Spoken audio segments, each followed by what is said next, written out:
My name is Mike Graham. I'm the Public Information Officer for the City of Tucson Department of Transportation. I handle internal and external communications for the department. That would be public meetings, working with the media, internal communications with the mayor and council. The City of Tucson Department of Transportation handles the needs of the infrastructure within the city limits of the City of Tucson. We handle drainage ways, the street lights, traffic signals, and all the roadways within the city limits. The other jurisdictions that are in the region are the Arizona Department of Transportation, which handles the state highway system, which would be Interstate 10 and Interstate 19. And then intermingled within, below the state, you have the Pima County Department of Transportation. And the County Department of Transportation handles the rural areas that are not within the city limits of Tucson. The City of Tucson Department of Transportation, we have a myriad programs to improve safety throughout the community. We partner with other jurisdictions as well, that being the Pima County Department of Transportation, the Arizona Department of Transportation, as well as the Pima Association of Governments, the umbrella agency that is over the region. One of the programs that we have, we start young. We try to get to the school-age children and teach them the safeties of walking, bicycling on their way to school, and in hopes that these children will also, when they sit inside of the vehicle with their parents, they share the traffic safe kid message that we provide to them at the 3rd grade level. We go to all the schools within the Tucson region, focusing on the 3rd grade classrooms in what's called our Traffic Safe Kids program. And this program, again aimed at the 3rd grade level, we use a former educator here within the Tucson Unified School District, Dr. Tom Potter. And Mr. Potter is also a magician. And so we intertwine magic with Traffic Safe Kids and his message to get kids to safely traverse the city streets on their way to and from school. Our programs also expand out to, of course, the adult area, and we have different public service announcements that we provide throughout the year. We have an Operation Splash public service announcement, and what that deals with is keeping people out of our normally dry riverbeds and washes, keeping those folks from driving through those when we get those summer thunderstorms that come in. We have brochures that we hand out at community events, brochures on how to traverse the city streets and the different pedestrian crossings that we have throughout the community. And our focus is, our top priority is safety. And so our message is for people to pay attention, to drive safe, don't use a cell phone when you're driving, and just pay attention. The target audience that we try to reach with our outreach programs are the community as a whole. Like I said, from the 3rd grade level on up to the elderly, people who are walking, people who are bicycling, and people who are driving. It's important that we reach the drivers and teach them about pedestrian activity that we have out on the city streets, as well as sharing with them the nuances of bicycling. It all just fits into one. Bicycling, driving, walking, it's all forms of transportation. We have educational classes to teach the elderly how to ride a public transit, how to ride the city buses. Many people fear of getting on city buses because they don't know what to do. They don't know where to put their money. They don't know how to step into the bus. So our audience is very broad, from the 3rd grade level all the way up to the elderly passengers who are seeking public transit. The City of Tucson works closely with other agencies within the region, that being the City of South Tucson, the Town of Marana, the Town of Sahuarita, Oro Valley, the Pima County, the jurisdiction of Pima County, as well as the tribes in the area. And we are all under the umbrella of the Pima Association of Governments. So yes, we work very close together in getting our message out and getting to the community, whether that be a construction project that we have going on or an educational program that we share. The funding in the area is provided through the Pima Association of Governments.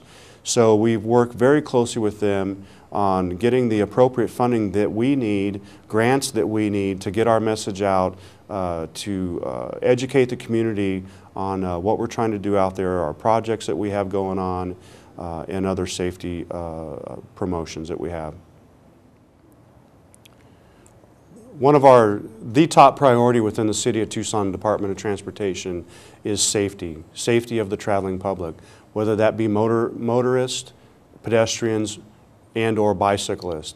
Safety is the top priority. When it comes to pedestrian travel, we have instituted some new technology that we're using that is being nationally recognized throughout the country, and that's our high-intensity activated crosswalk. We refer to them as our hawk crossings. The Federal Highway Administration is looking at our pedestrian program that we have using the hawks, and they're considering making that a national standard in the Manual on Uniform Traffic Control Devices. What we found in the past, years and years ago, was that the zebra crossing, or what we call the ladder crossing, just the painted crosswalk, while effective in getting people to cross the streets, many times motorists did not pay attention. Even though pedestrians do have the right-of-way at these crossings, motorists were just blowing right through the crosswalks, putting the pedestrians in quite a bit of danger. We then instituted installing signs up at the crossings, but we found too that motorists did not pay too much attention to the signs.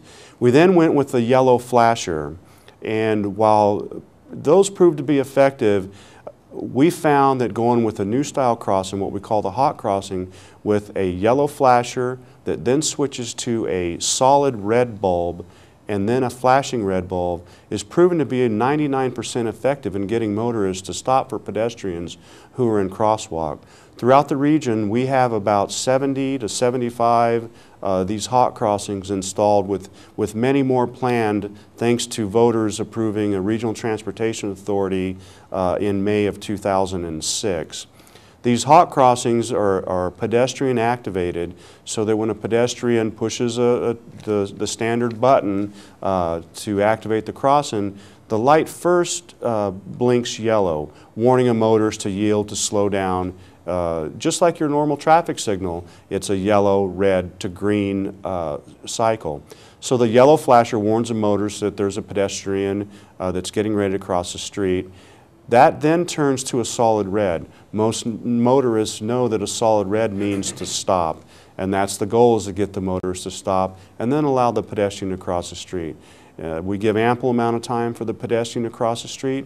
Then the solid red bulb then turns to a flashing red bulb. And that flashing red bulb then lets the motorist know that they can stop and then proceed when the crosswalk is clear.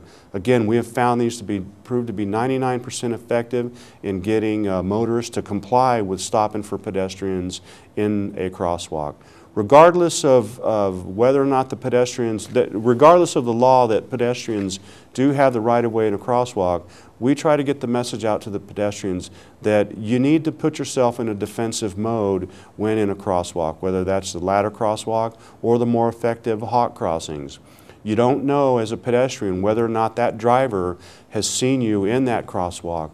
So you just can't step out in the crosswalk and think that you have been seen and that the driver will obey the law and stop for you in that crosswalk. In communication with the Tucson Police Department, we've found that the collisions that occur most here within the Tucson region are those of the rear end collision. And basically what that boils down to is you have inattentive drivers. Drivers who find themselves talking on a cell phone, adjusting the radio. Those are the #1 types of collisions that we have in this region, are the rear end collisions. The message that I have to the traveling public within the community is to please pay attention when you're behind the wheel of a motor vehicle, whether you're riding a bicycle or you're walking along city streets. We have a lot of construction going on in the area. I mentioned that we have a regional transportation authority now where we have some funding that we can go and we can, all the jurisdictions within the region are out making improvements, safety improvements, capacity improvements.